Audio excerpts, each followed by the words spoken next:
Salam sejahtera dalam kasih Tuhan Yesus Kristus. Shalom. Selamat bertemu kembali dalam momen yang diberkati Tuhan dalam ibadah, doa dan puasa pada hari ini.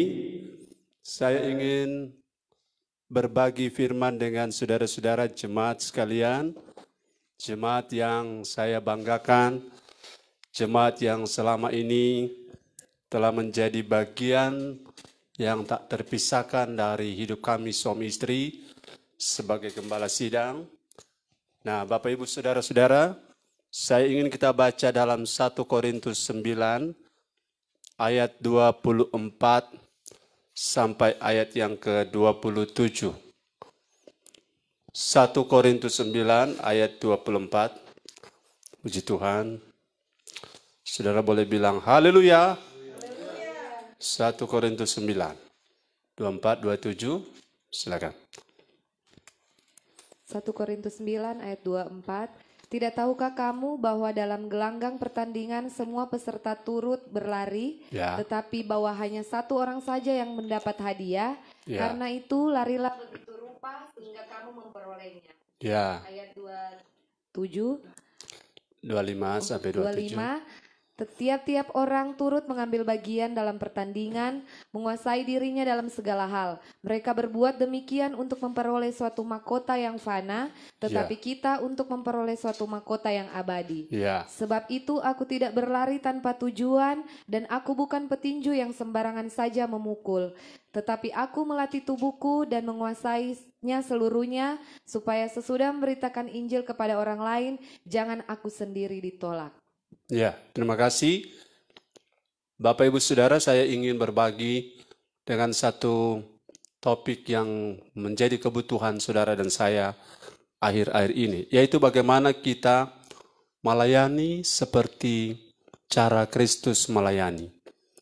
Cara Kristus melayani bukan hanya soal diakonia, bukan hanya soal healing ministry, bukan hanya soal revival, pengajaran.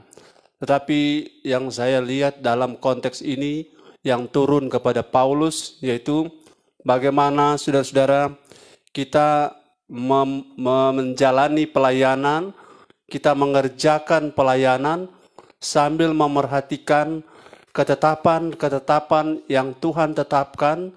Dalam konteks Korintus ini diumpamakan kita sedang dalam perlombaan lari atau perlombaan atletik.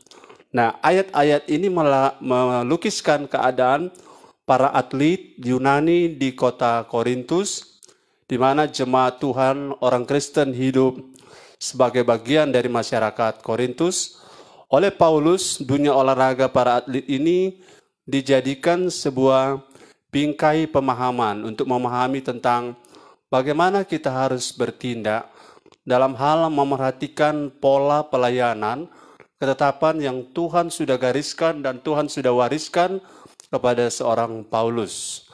Nah, di kota ini ada sekitar hampir setiap 3 tahun ada sebuah perlombaan yang namanya ISTMI. ISTMI adalah sebuah pekan olahraga yang diadakan tingkat kota Korintus yang setingkat di bawah Olimpiade waktu itu. Dan ini diadakan setiap 3 tahun sekali, di mana seorang atlet akan berlomba dalam lomba-lomba yang terdiri dari lomba lari, lempar, loncat, ya. Ada lomba lari, lempar, loncat, lompat. Dan ada juga lomba yang kalau saudara tahu di Eropa ada triathlon. Jadi sambil pertama berlari, kemudian berenang, dan kemudian naik sepeda. Nah, semua dari kondisi ini digambarkan tentang selain untuk mengiring Tuhan, dalam konteks kita adalah bagaimana kita melayani Tuhan.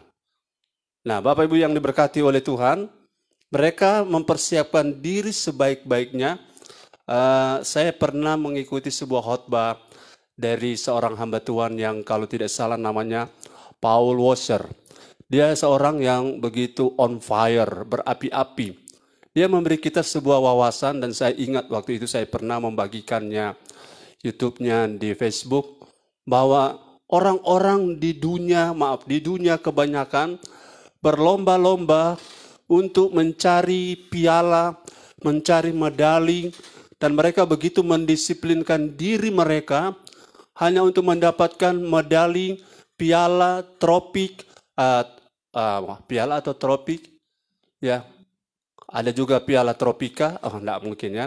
Tropika itu malaria, ya. Jadi piala, tropi, medali, kalung emas, yang emas, perunggu, perak, dan seterusnya. Dan kemudian waktu satu saat saya pulang ke Langowan di rumah orang tua kami di Langowan, di bagian belakang saya lihat ada sebuah piala besar. Tapi piala besar ya sudah pudar warna emasnya. Sudah pudar, kemudian tanda-tanda kejayaan masih kelihatan karena piala itu besar, dan orang hanya mengingat bagaimana ketika piala itu ya direbut atau dicapai, sehingga orang-orang akan membanggakan ya apa yang namanya capaian sampai mendapat piala. Dulu saya pernah, saudara-saudara, ada di satu tempat di daerah Mitra, saya pernah merintis sebuah lomba pawai Natal. Kemudian saya menyiapkan sebuah piala bergilir. Ada piala yang menggunakan bungkus kaca dan tingginya hampir sama dengan tinggi saya. Dan orang-orang berlomba dengan biaya mendekorasi mobil, mendekorasi motor, itu dari Tombatu Kota sampai ke Mundung, kemudian ke Kali Tombatu. Dan kemudian saudara-saudara yang menang begitu berbangga, begitu bersukacita, karena mereka telah mempersiapkan segala sesuatu dengan baik. Nah, dalam konteks perlombaan ini, melayani Tuhan itu diibaratkan seperti kita sedang berlari. Sebelum saya membahas ini, saudara-saudara mari bangkitkan dulu pemahaman pada kita. Kita tidak mungkin melayani Tuhan tanpa mengasihi Tuhan. Kita tidak mungkin dan tidak dapat melayani Tuhan tanpa mengasihi Tuhan. Melayani Tuhan adalah akibat daripada kita mengasihi Tuhan. Hari-hari ini kita perlu koreksi hati kita, ya. Saya ini sibuk melayani karena apa? Saya sibuk melayani karena jadwal itu baik, tetapi di balik jadwal, di balik tugas, di balik order, perintah, apakah di dalamnya ada rasa cinta saya kepada Tuhan? Kalau ada rasa cinta saya kepada Tuhan, saya saudara-saudara akan berbeda dalam hal dedikasi hidup pelayanan. Ya. Ini ditujukan pada siapa saja termasuk saya. Dedikasi seseorang dalam rangka saudara, dalam hal dia melayani, mengerjakan sesuatu. Coba saudara bedakan ya, yang sudah biasa naik pesawat, waktu saudara ada di dalam badan pesawat, saudara melihat para pramugari ya, pelayan-pelayan, para asisten dari pilot dan co-pilot, mereka begitu sigap ya. Waktu masuk di pesawat mereka memberi salam, selamat datang, perjalanan kita akan menuju ke tujuan mana, kita diberi pelayanan, kita diarahkan, pasang seat belt, suruh duduk, kursinya diluruskan. Kalau kita ada perlu sesuatu, tekan tombol, mereka akan mendekati dengan senyum yang terbaik. Senyum yang terbaik, mereka akan melayani semua penumpang atau semua yang ada dalam pesawat. Tapi kalau saudara perhatikan setelah turun dari pesawat, kita berjumpa dengan orang-orang yang sama. Apakah mereka akan tetap seperti waktu masih dalam pesawat? Tentu tidak. Ini adalah perbedaan, saudara-saudara ya. Ini namanya pelayanan just on duty. Hanya karena tugas, ya. Hanya karena tugas orang bisa ramah, ya. Hanya karena tugas orang bisa supel. Hanya oleh karena dalam tugas orang bisa peduli, care. Tapi pada saat off duty, mereka tidak sedang bertugas, mereka tidak bedanya dengan pesawat tempur yang lewat tanpa mengenali kita. Jadi kalau di dalam pesawat mereka begitu ramah, itu adalah pekerjaan. Tapi ketika di luar pesawat, kita jangan marah. Kenapa tadi begitu ramah kok sekarang cuek? Itu karena tugas saja. Kalau kita melayani, bekerja, melayani di gereja, melayani di tugas-tugas pelayanan di kerajaan Allah. Tetapi di hati ini, di dasar hati yang paling dalam di sana, ketika disorot dengan firman yang mengekspos siapa kita akan menemukan dan Tuhan tidak perlu menyelidiki sesuatu. Tuhan omniscience-nya, kemahatahuannya tidak perlu menyelidiki sesuatu untuk ia tahu sesuatu. Ia tidak butuh laporan sampai ia mengetahui sebuah data dan dia menganalisa data kemudian menyimpulkan. Sebelum semua ada, bahkan sebelum kita ucapkan, sebelum pekerjaan itu selesai, Tuhan sudah tahu motif kita. Jadi kita melayani Tuhan, Tuhan tahu hati kita. Haleluya. Jadi Tuhan tahu siapa-siapa yang melayani, dalam arti siapa-siapa yang hatinya turut melayani. Siapa-siapa yang hatinya turut serta dalam pelayanan itu. Dan siapa-siapa yang hatinya tidak turut diikut sertakan dalam pelayanan. Nah, ini merupakan kabar yang harus kita dengar. Saudara, biasakanlah mendengar firman bukan apa yang saudara mau, tetapi apa yang harus saudara dengar. Bukan yang saudara mau dengar, tetapi apa yang saudara harus dengar. Jadi kalau dibalik ke saya harus mendengar bukan apa yang saya mau dengar, tapi apa yang saya harus dengar. Itulah firman yang sejati. Saya tidak, kalau saya mencari apa yang saya mau, saya bisa pilih-pilih ya. Saya bisa pilih-pilih ayat, saya bisa pilih-pilih channel, saya bisa pilih-pilih pendeta. Tapi kalau apa yang harus saya dengar, saya tidak bisa pilih.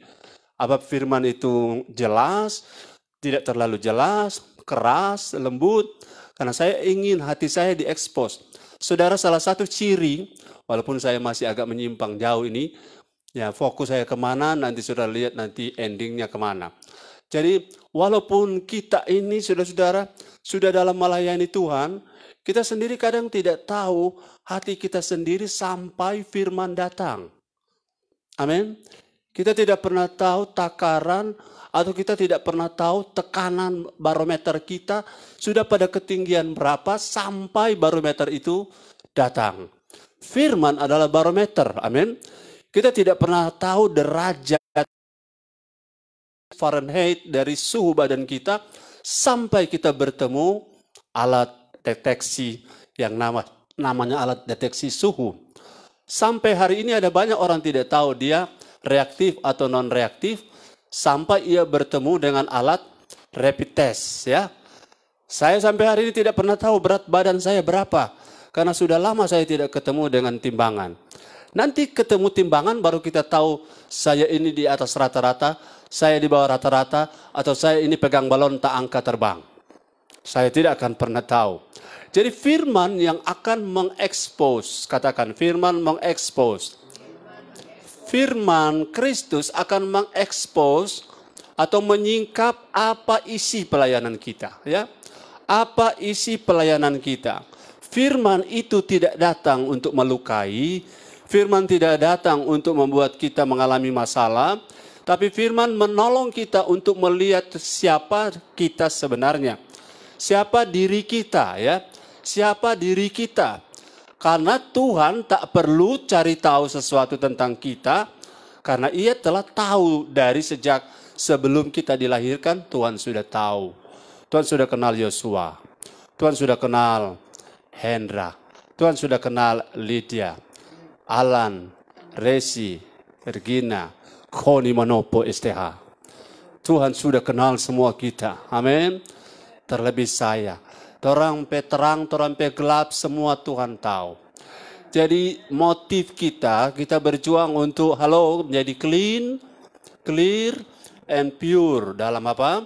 Marriage, money, moral, motif. Mungkin marriage rumah tangga kita baik, keuangan kita baik, moral kita baik, tapi yang tahu siapa motif kita, ya?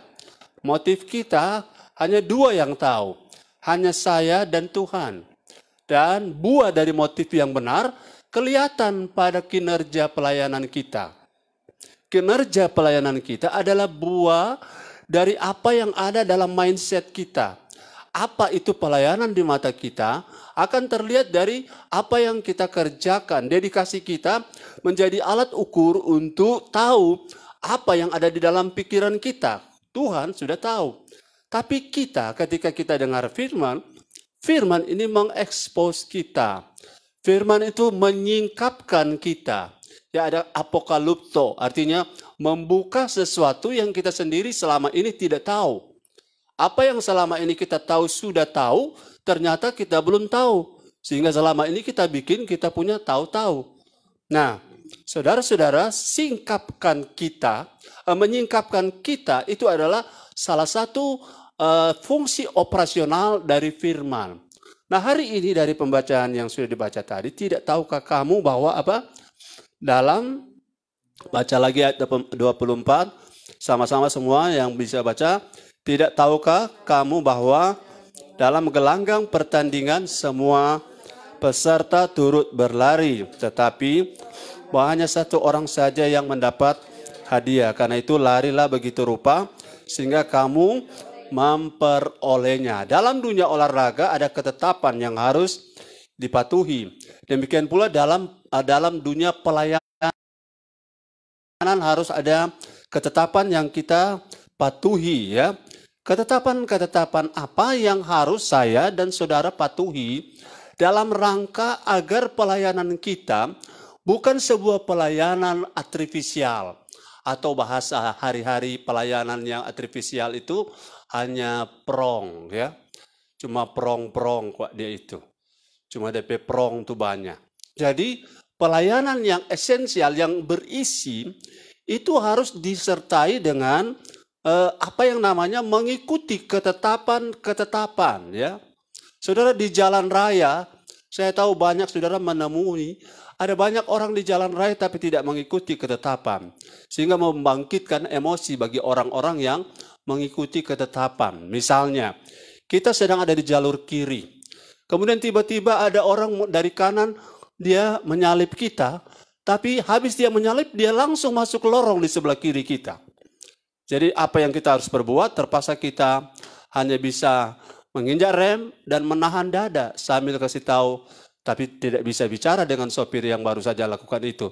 Sambil kasih tahu, memang dia tidak tahu aturan lalu lintas. Kita bukan cuma cakap bawa mobil untuk di jalan, tapi kita juga harus tahu rambu lalu lintas. Betul saudara, ya. Kita bukan cuma cakap bawa mobil, tapi kita juga harus tahu rambu lalu lintas. Kita bukan cuma tahu melayani, tapi kita juga harus tahu ketetapan-ketetapan dalam pelayanan. Agar apa? Agar dalam lalu lintas pelayanan tidak terjadi tabrakan, ya. Tidak terjadi tabrakan.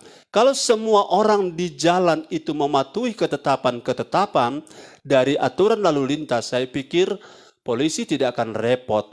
Data dari tingkat kecelakaan pasti di jalan itu akan pasti menurun. Demikian juga dalam area pelayanan. Bapak Ibu Saudara, saya ingin ya, bukan kepada sistemnya. Saya ingin fokus kepada orangnya yang melayani, karena yang paling penting ini orangnya.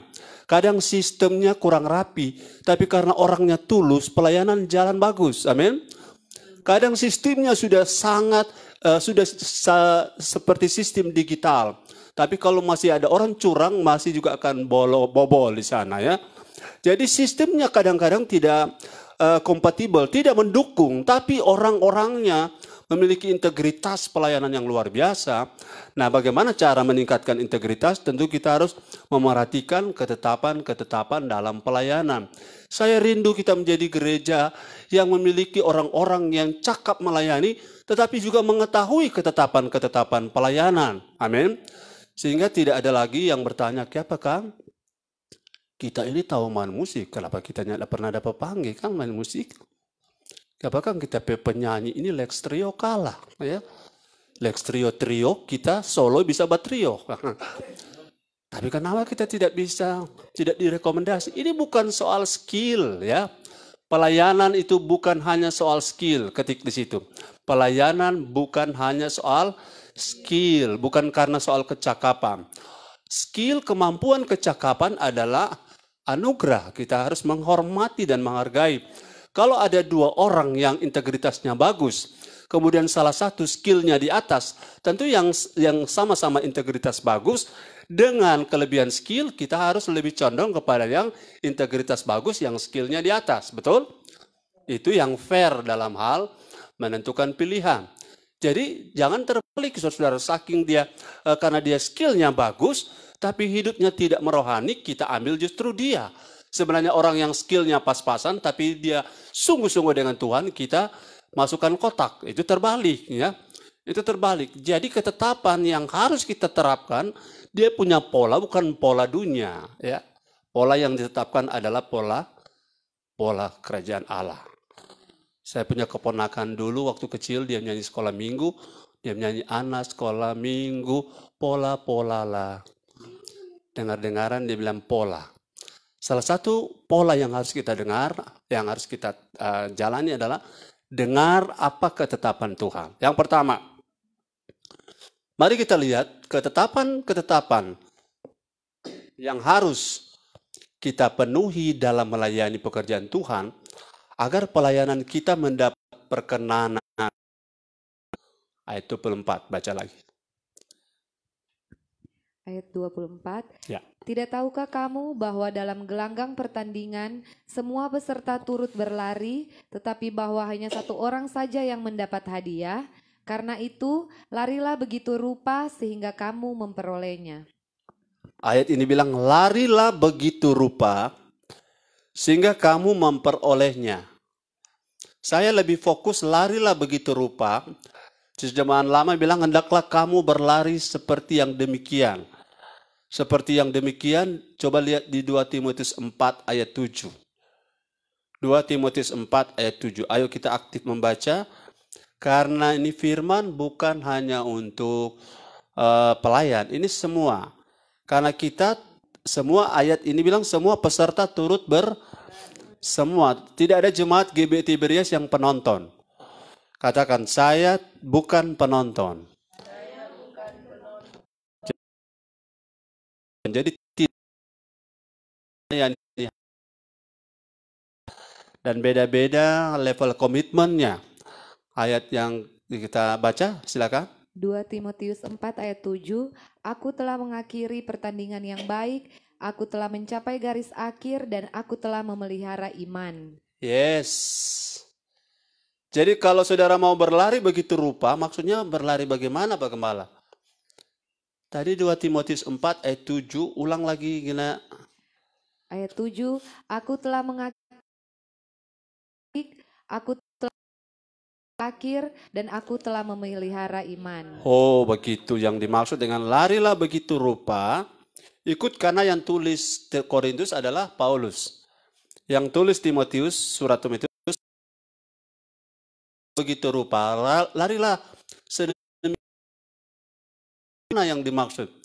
Ayat ini bilang kalau kita berlomba harus mengakhiri pertandingan dengan baik, saudara. Kalau saudara sementara berlari sebagai atletik, kemudian di tengah jalan saudara meraju keluar dari arena, maka pada pekan berikutnya saudara betul? Saudara gara-gara saudara kecewa, saudara sudah tertinggal jauh. Coba perhatikan kalau lomba lari di arena, walaupun paling orang kalau lari kong ketinggalan paling jauh, DP nama apa? Paling belakang. Paling belakang ya. Apa namanya itu? Paling, tidak dapat DP kata. Paling belakang pe belakang. Ya. Hah? Paling bontot. Tapi kata sport, itu asal usul kata sportif dari sport. Sportif bersifat seperti dunia olahraga. Walaupun dia sudah tinggal, mungkin karena dia pernah backsliding terpeleset, dia tidak akan berhenti dan keluar dari arena. Sudah perhatikan? Walaupun dia nomor paling KBO di belakang, saudara-saudara, dia tetap akan, orang sudah lama terima hadiah, dia masih 1-2 putaran, dia akan terus tetap berlari. Walaupun secara nasional dia ranking 20, Tapi secara tingkat RT dia ranking 1, bukan? Jadi dia mempertahankan itu. Jadi berlomba, saudara, kalau melayani, kita harus melayani sambil ayat ini pada bagian akhir, ayat 7 tadi, kita sudah baca. Dia memelihara iman. Kalau saudara melayani, halo, mengapa ada orang kecewa? Karena melayani sudah tidak dengan iman, tidak pelihara iman. Jadi dasar tadi orang tidak mungkin melayani tanpa kasih. Kalau orang punya kasih, pasti ia mau melayani. Aku cinta padamu, tapi aku ambilkan air minum, aku capek. Kau ambil sendiri saja, memang kau tidak punya tangan. Nah itu orang yang bilang aku mengasihimu itu bohong. Tapi juga bukan berarti ke atas nama kasih kita menuntut. Yang anak kan sayang ke kita. Jangan naik kampung kelapa biar anak belum tahu naik. Nah, jadi apa yang namanya dorongan pertama dalam pelayanan harus dimulai dengan kasih. Kalau bukan kasih, sorga hanya cerita, burung tak berkicau. Semua apa yang ada di sekitar kita, tanpa kasih engkau bisa bernubuat, amin. Tanpa kasih engkau bisa memindahkan gunung sampai soputan dan kelabat bersatu. Saudara bisa ya bahkan berkorban, membakar diri. Tapi jika saudara melakukannya without love, semua itu seperti canang yang gemerincing. Canang itu bahasa musik simbal. Drum punya simbal. Sering berbunyi keras sekali, tapi tak ada isinya. Tanpa kasih pelayanan kita nol. Tanpa kasih pelayanan kita adalah pencitraan. Amin. Orang lihat, oh dipakai Tuhan. Tapi yang kita kerjakan bukan karena mengasihi Tuhan. Kita pendeta kalau bikin KKR, kalau kita karena mengasihi Tuhan, yang kita lihat jiwa-jiwa, bukan nama besar ada di mimbar. Amin. Bukan kita dipuji orang. Makanya saya komitmen kalau saudara memuji pendeta, memuji hamba Tuhan, tahanlah saudara punya pujiannya. Karena pujian yang tidak betul-betul tulus dari hati akan menjatuhkan orang lain. Nah, saya ingin saudara lihat setelah saya melayani karena kasih, maka dalam ketetapan berikut saya harus melayani berlari dengan tetap mempertahankan, ayat ini bilang, memelihara iman. Imanlah yang membuat walaupun engkau nomor belakang tapi terus berlari. Imanlah yang membuat walaupun tidak semua sedang menyoraki engkau, karena yang finish sudah lama dapat hadiah, sudah bubar. Ada satu peserta lari maraton di Afrika, saudara-saudara, dia berlari dan ketika di satu tempat ia terjatuh dan kakinya dalam keadaan tak terduga dia cedera. Dan waktu dia cedera, saudara, dia tetap bangkit untuk berlari. Coba bayangkan, karena dia dalam keadaan cedera, kecepatan 10 km per jam, mungkin 5 km per jam, kini tinggal 2 km per jam. Jadi ini cerita nyata, saya lupa mengakses alamat ceritanya, tapi saya pernah sampaikan ini ketika saya di sekolah Alkitab Malino, dan saya berbagi dengan mereka. Dan ketika saudara-saudara seluruh peserta sudah finish semuanya, panitia menghitung bahwa masih ada satu yang belum masuk.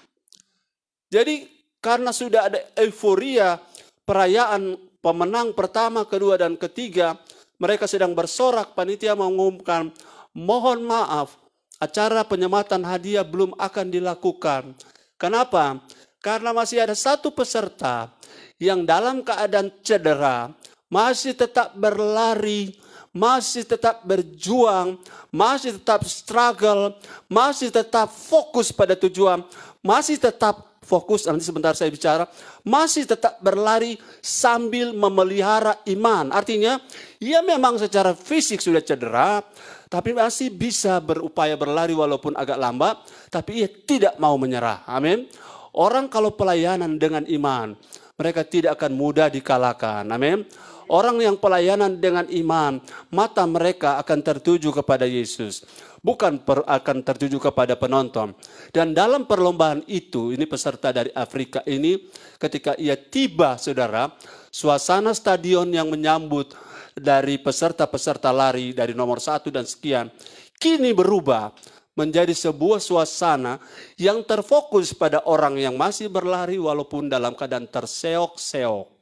Saudara, semua yang sudah mencapai finish pertama, yang biasanya menjadi fokus dari orang-orang bersorak menyoraki mereka, kini berbalik keadaan. Orang-orang tidak lagi tertarik kepada yang juara 1. Tapi orang-orang sedang menanti oleh panitia mengatakan, ia masih dalam perjalanan, masih berlari. Sampai lampu-lampu stadion dinyalakan karena sudah malam. Dan ia terus berlari. Dan ketika ia mendekati finish di garis lintasan dia masuk. Semua penonton berdiri, bertepuk tangan. Yang mereka soraki lebih heboh, lebih riuh daripada waktu mereka menyoraki juara pertama masuk finish. Dan kemudian setelah finish semua mata tertuju padanya. Dia tidak juara, saudara-saudara ya. Dia nomor KBO paling belakang ya. Tapi penghargaan yang ia terima jauh lebih besar daripada yang number 1, yang nomor juara 1. Dan ketika wawancara mendekati dia, mereka tanya, Bapak, bro, kenapa bro masih terus berlari? Bisa sampai di finish walaupun dalam keadaan cerah. Sudah tahu apa jawabannya? Karena dia utusan dari Afrika, dia bilang begini, negara saya mengutus saya ke perlombaan ini bukan untuk menyerah. Negara saya mengutus saya ke sini adalah berjuang sampai garis finish. Saudara, tanpa iman kita tidak mungkin bertahan. Amin. Tanpa iman kita tidak mungkin mudah untuk menghadapi, jangankan masalah, kata orang saja bisa melemahkan. Amin. Pendapat orang, perspektif orang yang bisa membuat mereka salah paham dengan kita. Salah pahamnya bagaimana? Kalau kita mau maju, orang bilang, mana sok rajin jo ngana tuh. Kalau kita mau berbuat, ngana sok sosial ngana. Kalau kita mau tampil, kurang ngana jo. Jadi kata-kata bisa melemahkan. Tapi kalau kita punya iman, kita punya mata, sebentar saya bicara itu akan, bukan soal mata, soal hati, itu akan ada tenaga dari dalam, amin. Tenaga dari dalam, Bro Max, kayak capek-capek live streaming setiap Rabu, Sabtu, hari Minggu, kadang-kadang dorangnya cuma masuk keluar, I don't care. Karena saya diutus oleh sorga ke sini, bukan untuk berhenti di tengah jalan, bukan untuk lemah, bukan untuk menyerah, never give up. Saya akan terus berlari, struggle with Jesus. Kenapa? Karena di ujung sana, di ujung finish, dalam pelayanan ini adalah sepasang tangan yang sedang terbuka dan akan berkata ketika saya tiba di sana, sabaslah engkau hai hambaku yang setia. Aduh, kalau orang dengar kata-kata ini, berapa banyak orang telah berhenti melayani? Berapa banyak orang telah gulung tikar hanya karena perasaan terluka? Berapa banyak orang telah mundur teratur hanya karena kerinduan pribadinya tidak tercapai? Berapa banyak orang telah kecewa hanya karena kedudukan yang ia punya dilengser oleh orang lain secara tidak hormat. Berapa banyak orang yang setelah istilahnya patah arang ya, sudah patah hati, patah arang, sudah patah semuanya. Tetapi saudara, kalau saudara melayani, berlari seperti Paulus sambil memelihara iman. Begini ceritanya. Saudara, dalam satu jenis lomba yang namanya lomba lari estafet. Mungkin saudara masih berlari, tapi kalau tongkatnya sudah jatuh, saudara sudah diskualifikasi. Betul? Sudah berlari dengan 4 orang peserta. Tahap pertama masih berlari, ada tongkat di tangan, masih masuk. Berlari peserta kedua, berlari tapi tongkat sudah jatuh. Saudara tidak akan pernah menang walaupun tiba di finish. Karena memelihara iman adalah bagian integral. Apa integral? Artinya tak terpisahkan dari pelayanan. Pelayanan mesti melihat dengan mata iman. Amin. Jiwa datang kita lihat dengan iman. Berkat datang kita lihat dengan iman. Mujizat datang kita lihat dengan iman. Kalau cuma mau pakai ini mata busuk ini, Kita orang cuma akan melihat banyak masalah. Kita orang cuma akan melihat banyak kendala. Kita orang cuma akan melihat banyak tantangan, rintangan, barikade, banyak jebakan, banyak lubang, banyak bukit yang tak mampu kita seberangi, tak mampu kita daki. Tapi kalau kita pakai iman, segala perkara dapat kutanggung dalam Yesus yang memberi kekuatan kepada kita. Jadi orang berlari melayani harus pakai apa? Pakai iman, amin. Orang mesti memelihara iman. Karena iman adalah dasar dari segala sesuatu yang kita harapkan. Dan bukti dari segala sesuatu yang belum kita lihat. Saudara akan jadi kenyataan. Percaya atau tidak, saudara-saudara, dalam waktu tidak terlalu lama, Tuhan akan kirim 100 miliar. 5 miliar untuk beli gedung. Kalau lama, Tuhan urusan. Tapi saya mau tetap beriman, amin. Karena bagi Tuhan tak ada yang mustahil. Saya mau beli satu tempat 5 miliar. Saya punya uang, tidak punya uang, saya punya iman. Amin. Tuhan punya semuanya. Haleluya. Haleluya. Jadi kalau melayani cuma pakai mengandalkan mata, saudara akan gulung tikar. Saudara akan mundur teratur. Kalau cuma alasan karena saudara sudah cedera, sangat masuk akal kalau kita langsung calling ambulans, tolong saya sudah tidak bisa, saya sudah tidak mampu. Tapi peserta yang dari Afrika itu membuat banyak orang tergugah. Saya diutus negara saya ikut perlombaan ini. Bukan untuk menyerah. Tapi untuk sampai di garis finish apapun keadaannya. Akhirnya nama dari peserta ini yang lebih menonjol daripada pemenang nomor 1. Itu sebabnya saudara-saudara, dalam perlombaan pelayanan ini istilah saya, dalam konteks background atau setting situasinya, seperti orang berlari dalam lomba atletik, kita harus berlari atau melayani sambil memelihara iman. Yes, haleluya. Sambil memelihara iman. Karena begini, coba perhatikan, kalau lihat ayat itu, Gina ada baca tadi, yang dapat hadiah berapa orang? Baca ulang, coba baca ulang. Dapat hadiah berapa orang? Kalau orang mau ekspresikan tuh pakai iman tuh bagaimana? Dapat hadiah berapa orang, Gina? Di 1 Korintus 9, baca ulang supaya terkonfirmasi. Ayat 24.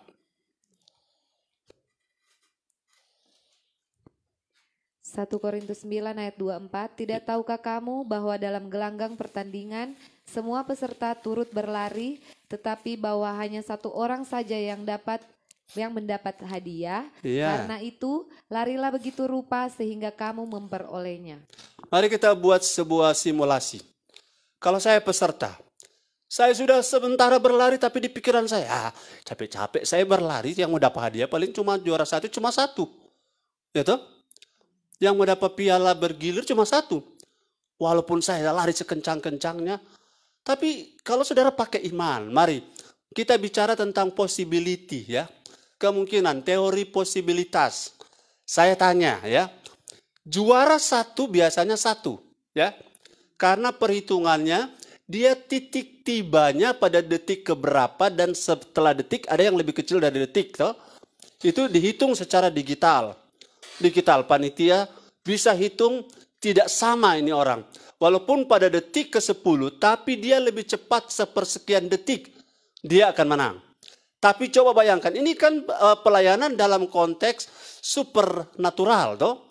Dalam konteks dunia roh. Toh? Jadi saudara bayangkan, saya punya iman begini, kita sama-sama berlari, tapi walaupun ayat ini bilang cuma satu orang dapat. Kenapa satu orang dapat? Karena dia pada detik yang lebih cepat dari yang kedua. Tapi coba saudara bayangkan, bayangkan ini iman. Tiba pada detik dan sepersekian detik yang sama semua. Biarkanlah panitia yang repot urus hadiahnya. Amin. Panitia bingung. Bagaimana menentukan semua orang tiba pada detik digital yang sama. Jadi hadiahnya biasa cuma satu. Tapi kalau semua tiba pada detik yang sama, hadiahnya pasti bukan satu. Amin. Kalau kita semua di konteks kerajaan Allah, apakah Allah kekurangan hadiah? Apakah Allah kekurangan piala? Kalau kita semua dalam kualitas dan dalam digital ketibaan kita, digital dari kualitas kita yang saya tekan, kalau semua kita sama, bukankah Allah sanggup menyediakan hadiah yang selama ini secara aturan umum hanya untuk satu juara satu, tapi karena kita sama dalam berlari sambil memelihara iman, semuanya sama. Makanya jemaat, mari kita bergandengan tangan. Amin. Yang lemah didorong kasih kuat. Jangan ada yang lemah, memang kok dia dari dulu begitu. Udah kasih biar sudah pada dia. Tapi kalau dia masih mau maju, ayo mari bro. Masih ada waktu. Kapan sudah tidak ada waktu? Ketika sudah bertambah gelar 1 ALM, almarhum. Ya, kalau sudah tambah gelar begitu, tidak ada lagi kesempatan. Kalau gembala sebagai orang tua rohani, kami suami istri sering sharing. Kalau ada orang yang tadinya tidak mau, sekarang mau. Ayo, amin. Ayo. Dengan catatan mari kita ikuti apa yang Tuhan suka dan apa yang Tuhan berkenan. Ayo, jangan sampai ketinggalan. Jadi prinsip saya jangan pakai itu prinsip yang mau dapat hadiah kan cuma satu. Jadi apa artinya kita sia-sia berlomba? Tidak, kalau kita dalam detik digital yang sama-sama kita satu komunitas secara korporatiba, saudara saya yakin yang mengurus hadiahnya itu biarkan yang repot itu sorga. Dan sorga telah menyediakan segala kekayaan sorga, segala kekayaan rohani, segala kekayaan jasmani sekalipun di dalam Kristus sudah tersedia. Itu seperti sebuah store atau gudang yang sangat besar dan kita tinggal masuk ke dalamnya setelah kita mengakhiri pertandingan iman dalam pelayanan ini, maka kita akan mendengar kalimat Tuhan berkata, "Sabaslah engkau, hai jemaat-jemaat GBI Tiberias New Life Manado, karena engkau telah jadi hamba yang setia." Hamba yang setia ini saudara-saudara, perhatikan, saudara masih ingat kata setia bahasa Inggrisnya apa? Faithful. Jadi orang setia adalah faithful. Faithful bahasa letterleknya apa? Faithful selain setia. Faithful artinya? Yes, pintar. 100. Faithful artinya, ya, faithful itu artinya setia penuh. Penuh itu setia. Penuh itu iman. Kalau saudara mau tahu, oh saya ini punya iman enggak? Penuh enggak? Lihat saja kalau saya setia melayani, setia main musik, setia menyanyi, setia WL, setia singer, setia berkhotbah. Lain kali kuota enggak cukup, lain kali terganggu, tak maju terus. Itu baru dibilang setia. Setia itu bahasa Inggrisnya faithful.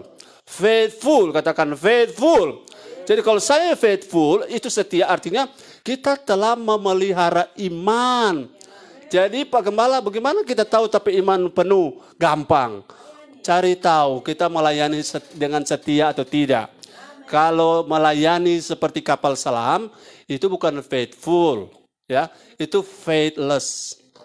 Faithless artinya tanpa iman. Faithful, bahasa Indonesia sederhana sekali. Setia Jo, bro.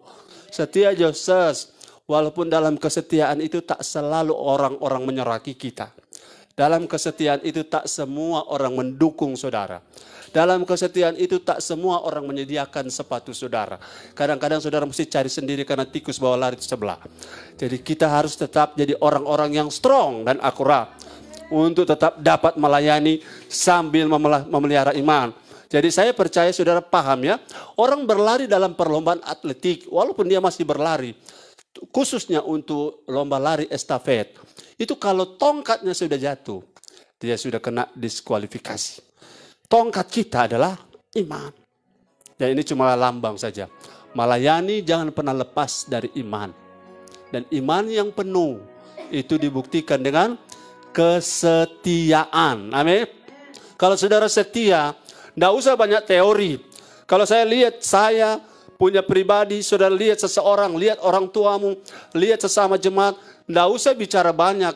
Kalau saudara mau lihat imannya penuh atau tidak, lihat pada kesetiaannya. Ya, setia artinya setiap tempat ibadah ada. Sederhana tuh. Setia.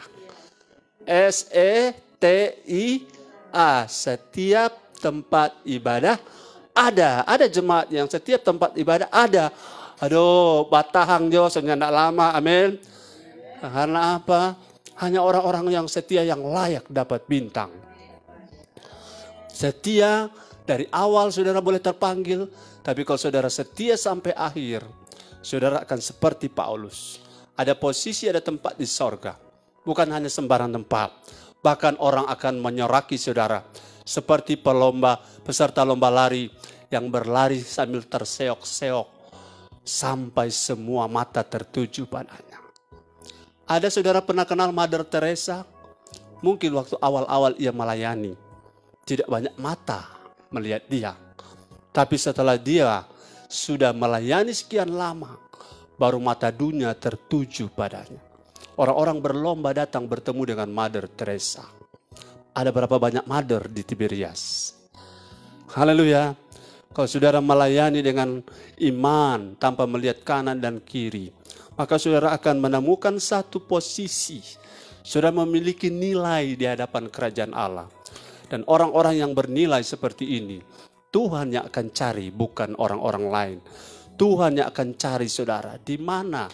Sama seperti Yesus dicari oleh para Majus. Di mana raja orang Yahudi yang baru dilahirkan itu? Semua mata tertuju kepada saudara ketika engkau melayani dengan konsisten, dengan komitmen, dengan iman. Yang kedua, haleluya. Saudara boleh kasih tanda saya, sekarang kita berapa menit ya? Yang kedua ayat 25 dan ayat 27. Ayat 25 dan ayat 27. Bagaimana kita melayani? Ayat 25, tiap-tiap orang yang turut mengambil bagian dalam pertandingan menguasai dirinya dalam segala hal. Mereka berbuat demikian untuk memperoleh suatu mahkota yang fana, tetapi kita untuk memperoleh suatu mahkota yang abadi. Ayat 27, tetapi aku melatih tubuhku dan menguasainya seluruhnya, supaya sesudah memberitakan Injil kepada orang lain, jangan aku sendiri ditolak. Ya, haleluya. Ada orang yang melayani bertahun-tahun tapi akhir hidupnya ditolak oleh Tuhan. Banyak. Kenapa? Ia melayani, tetapi poin yang kedua, ketetapan yang kedua. Mari kita harus melayani sambil menguasai diri dalam segala hal. Saudara, para atlet tidak makan sembarangan, bukan? Coba atlet lomba lari kok hari-hari makan gohu. Sementara lari tengah jalan asam lambung naik. Langsung kena diskualifikasi. Jangankan makan gohu, minum vitamin yang berlebihan ya ada unsur doping, langsung kena Itu Ben Johnson, pelari jarak dekat. Dia menang pada tahun berapa tidak tahu, akhirnya jabatan atau posisi kemenangannya ditarik kembali karena setelah dites dia doping. Saudara-saudara, kalau kita tidak kuasai diri dalam pelayanan banyak godaan. Kalau kita dipakai Tuhan, ya. Kalau cowok-cowok dipakai Tuhan, apalagi kalau wajahnya ganteng, banyak orang minta dong nomor WA. Ya toh. Mulai ada orang dekati. Kalau kita yang mungkin banyak prestasi, orang-orang dekati kita, ya, paling tidak untuk minta tanda tangan atau tidak sumbangan. Ya. Haleluya. Kalau kita tidak menguasai diri dalam segala hal, sama seperti kapal kalau kita sedang berjalan. Kalau kita tidak menguasai diri dalam segala hal, sebab kata dalam ayat ini, ayat 25, kita menguasai diri dalam segala hal, ya. Ayat berapa itu? 25. Coba baca kembali. Menguasai diri, standby yang biasa baca. Ayat Silakan. 25, tiap-tiap orang yang turut mengambil bagian dalam pertandingan menguasai dirinya dalam segala hal. Menguasai dirinya dalam segala hal. Sampai situ saja. Kata menguasai dirinya dalam segala hal, dalam terjemahan lama, saya sedikit berbalik ke terjemahan yang lama, karena mungkin ada orang-orang tua yang mendengar. Kata itu, kalimat potongan frasenya begini, bertahar di dalam segala sesuatu. Bertahar tuh kata ini, sejarang dengar, kita pun baru baca hari ini. Bertahar, tahar artinya berlayar terus dalam angin ribut. Kalau saudara tidak kuasai diri, kalau kita orang baku dapat di angin ribut begini lebih tomba lumpa ke laut. Ya, Tapi kalau saudara mau bertahan, tadi modal pertama iman, modal lebih awal lagi adalah kasih. Amin. Kasih. Kemudian kita melayani dengan iman, tahan bantingan. Kemudian bertahar di sini menguasai dalam segala hal, ya. Dalam bahasa Amplified Bible itu kata tadi, kalimat tadi, training conduct himself, temperately himself in all things. Melatih kelakuannya sendiri dengan kepala dingin menghadapi segala sesuatu, membatasi diri dalam segala sesuatu. Karena pelayanan, kita tidak boleh berteman sembarangan. Amin. Karena pelayanan, kita tidak mengikuti kebiasaan orang dunia. Kalau mereka boleh ke situ, kita tidak, ya. Ada sebuah tulisan tentang hamba Tuhan. Orang-orang boleh menikmati segala sesuatu, tapi karena saya hamba Tuhan, saya tidak. Ya, Robert Lee Harden dari masa mudanya, teman-temannya main basket, dia menahar dirinya dengan berdoa, dengan berpuasa, baca firman. Itu orang rataan bilang ada harus dia dipakai Tuhan luar biasa. Karena dia bertahar. Jadi kita tidak bisa jadi pelayan sekaligus kita melonggarkan disiplin diri kita. Kalau orang lain boleh membenci, kita tidak. Amin. Kalau orang lain boleh kepahitan, kita tidak. Amin. Kalau orang lain boleh balas dendam, kita tidak. Dalam rangka supaya kita mengakhiri pertandingan dengan baik. Supaya kita tidak terganggu. Kalau orang lain boleh suka gosip, kita tidak. Kita tetap terobos badai ini. Karena kalau kita hidup di dunia zaman Nuh orang benar itu menderita. Karena cuma lapang jiwa kesiangan rohani. Tuh orang di Manado, udah banyak sekali yang rohani. Jadi kenapa kita terjepit, ya? Orang bilang anak serupa pendeta Jo. Kita tidak terjepit karena daripada ngoni rupa pok-pok. Amin. Jadi keadaan ini kita bertahar. Dan juga seimbang. Orang-orang yang menyangkal diri akan mendapatkan promosi dari Tuhan. Saudara bahkan, saudara masih tidur, orang-orang yang dicintai Tuhan akan disediakan berkat selagi masih tidur. Sementara orang-orang kebanyakan yang hidup dunia dengan hidup Tuhan dicampur sekali, itu seperti Lot. Orangnya Tuhan tapi hidupnya di Sodom. Dia tidak menyangkali dirinya. Akhirnya korban, saudara, harta bendanya. Istrinya korban. Bahkan 2 anaknya korban. Karena mereka melahirkan keturunan Amon dan Moab. Yaitu keturunan hasil pernikahan incest. Jadi saudara-saudara, walaupun orang lain boleh, kita yang melayani tidak. Apa saja yang saudara daftarkan, orang lain boleh, tapi orang yang melayani tidak boleh. Apakah orang boleh merokok? Orang sekali-sekali kok gembala. Boleh, no isap sekali 50 batang. Haleluya. Kenapa? Jadi kalau orang bilang, mana di Alkitab, tidak boleh ini, tidak boleh itu. Saudara-saudara, dalam konteks bertahar, apa yang orang lain bilang, itu baik, tapi belum tentu berguna. Amin. Jadi kalau kita mau melayani dalam kualitas yang membuat Tuhan berkenan pada kita, ya sudah boleh begini Kang, sudah boleh begitu. Bukan sudah boleh begitu. Itu dalam rangka kita menguasai diri dalam segala hal supaya ayat yang paling terakhir Gina ada baca apa tadi? Bagian terakhir supaya apa? Ada guna. Supaya apa? Kita menguasai diri supaya tidak terjadi nih ayat bagian terakhir. Ya. Supaya sesudah memberitakan Injil kepada orang lain, jangan aku sendiri ditolak. Ya. Supaya jangan aku sendiri ditolak. Kadang-kadang kita jadi alat Tuhan cuma seperti ayam yang mentobatkan Petrus. Tapi ayam tidak masuk surga. Kadang-kadang kita dipakai Tuhan seperti keledai. Seperti kedelai. Kedelai itu keledai. Seperti keledai yang mentobatkan Bileam. Tapi keledai tidak masuk surga. Betul? Seperti kadang-kadang kita dipakai Tuhan seperti ikan besar yang menelan Yunus. Tapi ikan besar itu tidak ke sorga. Jadi bukan karena dipakai Tuhan pasti ke sorga. Ulangi, ketik di situ. Bukan karena dipakai Tuhan kita pasti ke sorga. Halo? Ini orang-orang terkejut kalau membaca statement ini. Bukan karena saya melayani Tuhan, saya pasti ke sorga.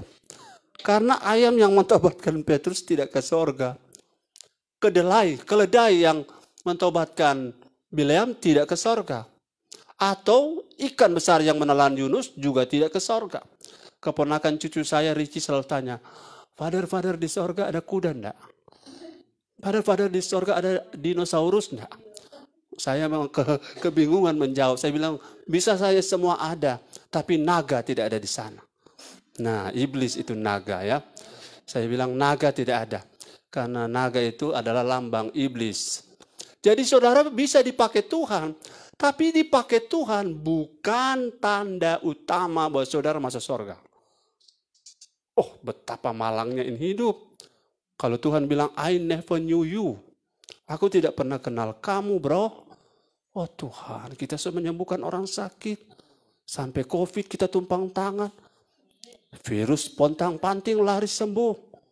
Satu rumah sakit bersih gara-gara kita. Kita boleh orang mati. Bahkan kubur meledak, terbuka, keluar orang ini.